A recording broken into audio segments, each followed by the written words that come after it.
What's up, guys? This is Michael with Recipe Reviewed, and you may notice that I'm by myself today. That's because both Daisy and Ava are sick, so Daisy kind of has no voice and didn't really want to get dressed up and stuff to be on camera, so I'm going to do this one alone. She'll be doing some camera work for me, so she'll probably end up tasting one though, because they look pretty tasty. What I'm talking about, of course, is the reloaded version of Alton Brown's Brownies. And yes, that is pretty fun to say. I've made the original version. It's a pretty straightforward brownie recipe, but then again, number one, that's not necessarily a bad thing. I don't really want a super convoluted brownie recipe. I just want a straightforward, so you can always add stuff later on, but you need a good baseline to work with. Also, the original recipe that I made was really good. I mean, they're just really good basic brownies. This one is almost the exact same recipe, but with one little weird twist to the method, which I guess I won't ruin yet. You'll just see it when it happens. But yeah, I guess that's about it. This is going to be the reloaded brownies. Okay, so let's cook.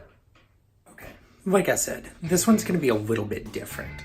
I've got my tripod set up, I've got some light set up, and I've got all of my ingredients already ready. Got my stand mixer, have my eggs, have all the dry ingredients, have butter over here melted on the stove, and then I have my vanilla. So let's get this going.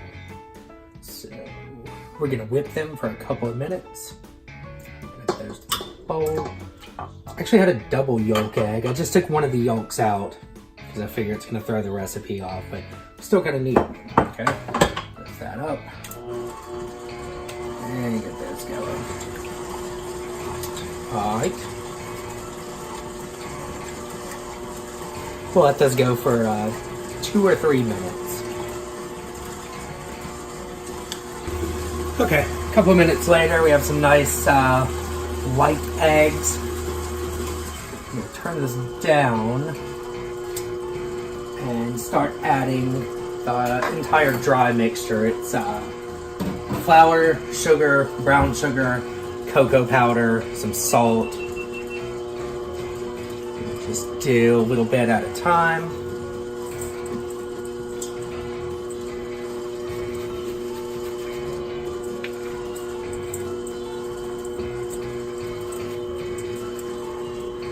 Starts to come together.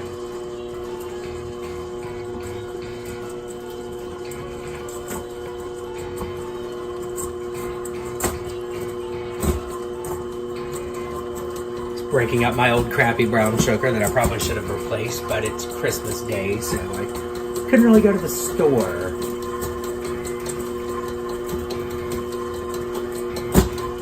He's a killer.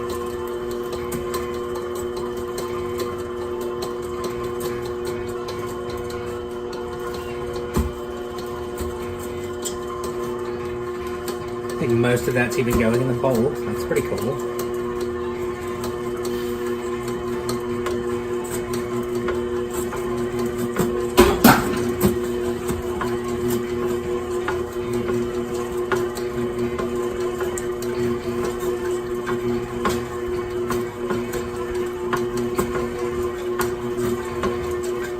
I'll throw the rest of this in here and I'll scrape it down.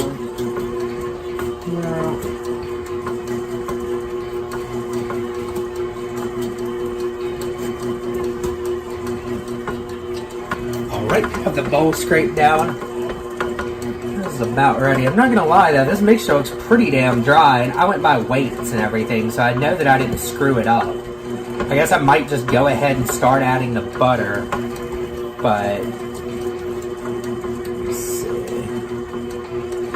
maybe the light in here a little bit closer. So that I can show you what I'm talking about. Tripod. See, like you can see it's still like dry down in there, which is, mild. And my bowl is trying to come off. Okay, time to add the butter. Okay, hopefully this will help because this seems like insanely dry.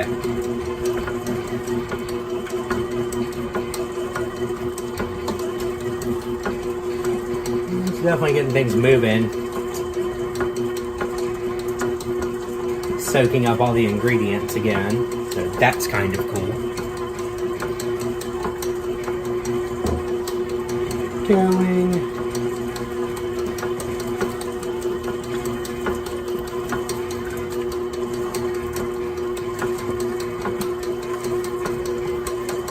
To scrape all this down again for sure.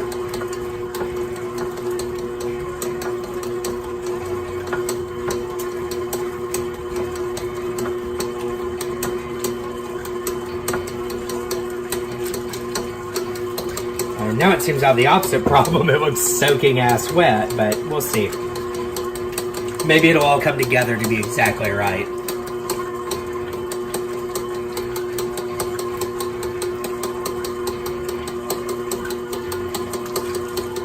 Pour the rest in here.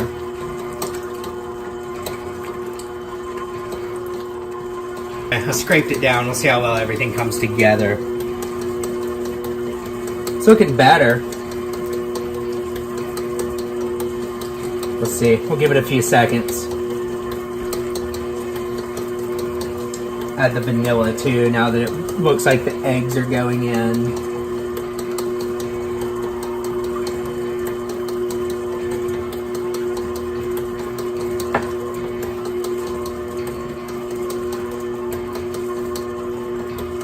Okay, it's starting to actually look like brownie batter, so that's a plus. Give this just another few seconds and we'll pour it into the pan. Alright, not gonna lie, I seriously thought this was going to be the first recipe that I had to come back and be like, well, that didn't work at all. But as you can see, it came together. It looks like, you know, brownie batter now. So I'm gonna pour this into the pan and then 300 degrees for 15 minutes. I know that sounds like no time at all, but you'll see. Okay, and into our pan we go. As you see, I made the little sling, which will come in handy later getting it out. And now, let's just plop everything in here. Floop. Get it all into our 8x8 pan. See what happens. Okay, that looks pretty good to me, and we're gonna go into the oven. Okay. These have gone for 15 minutes at 300. Now we're pulling them out for 15 minutes on top of the oven at room temperature-ish. And then we're gonna put them in for another 30 until they completely finish. This pause in the cooking process is supposed to result in a better, chewier brownie with a better consistency. We'll find out soon. Okay, our 15-minute rest is over. These are going back in the 300-degree oven for about half an hour until we hit 195 in the center. These are out of the oven. See if they're up to temperature. I bet they are, though.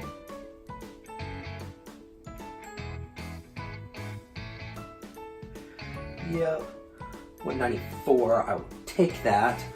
We're gonna give these 30 minutes in the pan, and then we're gonna lift them out, put them on the cooling rack for 10 more minutes before we cut them. Okay, these have been cooling for half an hour. They're gonna go on this cooling rack out of the pan for 10 more minutes, then we can finally taste these. Let's see.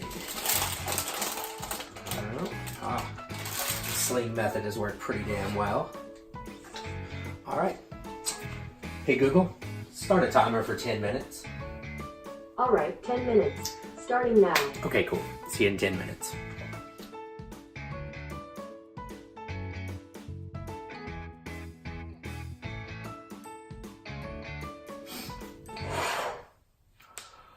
Okay, let's give this a taste. I have a brownie, my dinosaur head full of milk. So, you know, everything you need. Let's try it.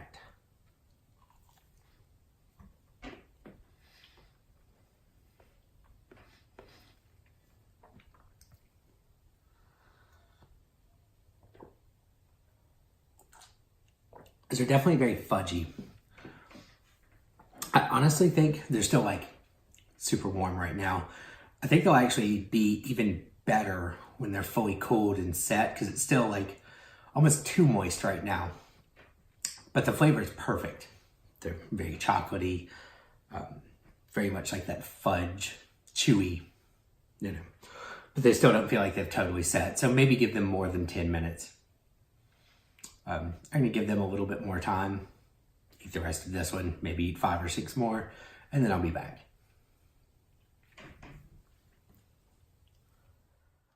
I am back.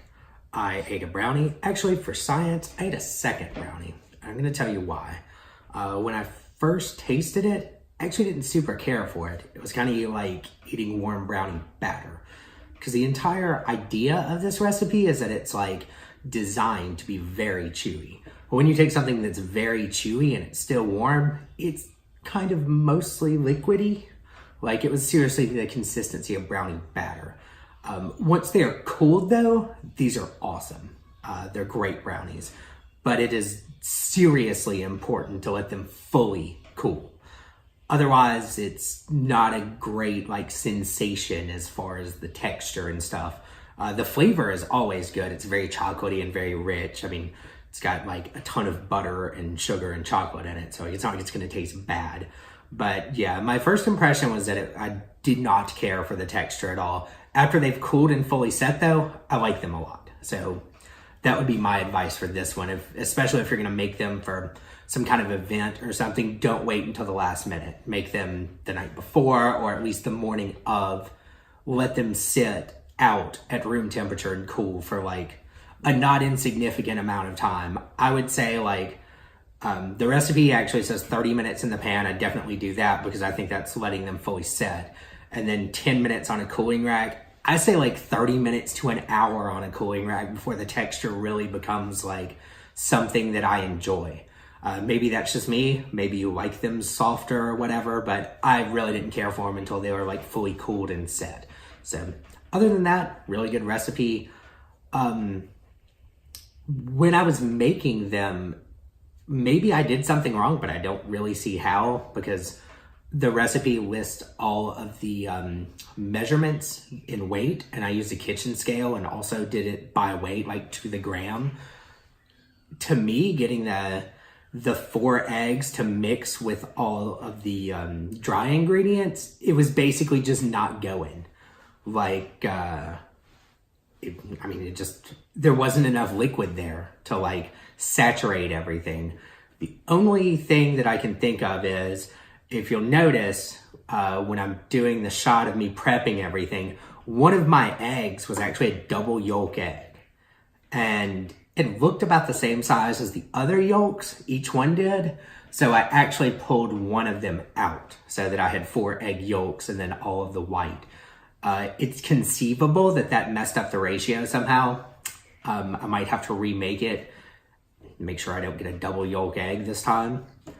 But aside from that, like it just seemed very dry until I added the butter, and then it seemed about normal like brownie batter consistency. So it like the end product came around, but it was so dry when I was trying to mix together the dry ingredients with just the eggs that it was like, you can actually see in the video, the bowl was trying to like pop off my stand mixer because there's so much resistance to it.